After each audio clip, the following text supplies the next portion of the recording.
நமக்கு ரொம்ப பிடிச்சவங்க குடுக்குற காம்ப்ளிமெண்ட்ஸ், நமக்கு ஒரு விஷயத்து மேல இருக்கிற பெர்செப்ஷன அப்படியே சேஞ்ச் பண்ணிடும்.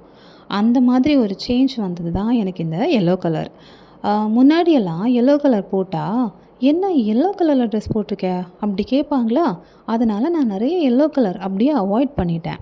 ரீசென்ட் டைம்ஸில எப்படியோ ஒரு எல்லோ குர்த்தி வந்து நான் பர்ச்சேஸ் பண்ணியிருந்தேன். அத போட்டதும் என் ஹஸ்பண்ட் ஃபர்ஸ்ட்டு குடுத்த காம்ப்ளிமெண்ட்டே வந்து, "என்ன உன் ஃபேஸ் இன்னைக்கு ரொம்ப பிரைட்டா இருக்கு. பயங்கர அழகா இருக்கியே!" அப்டின்னாங்க. அதனாலயா என்னன்னு தெரியல. அதுக்கப்புறம் நான் நெறைய எல்லோ ட்ரெஸ்ஸஸ் வாங்கியிருந்தேன். அண்ட் எனக்கு எப்போவுமே கொஞ்சம் எம்ப்ராய்டரி ஒர்க் இருந்தா பிடிக்கும். சீக்வென்ஸ் அந்த அளவுக்கு எனக்கு பிடிக்காது. பட் இந்த ட்ரெஸ்ல வந்து சீக்வென்ஸும், எம்ப்ராய்டரியும் சேர்ந்து இருக்கிறப்போ, அது செம்ம அழகா இருந்துச்சு. ப்ளஸ் இது வந்து பேனல் கட்டா. நான் ரீசென்ட் டைம்ஸ்ல கொஞ்சம் ஃபேட்டா இருந்தேன்.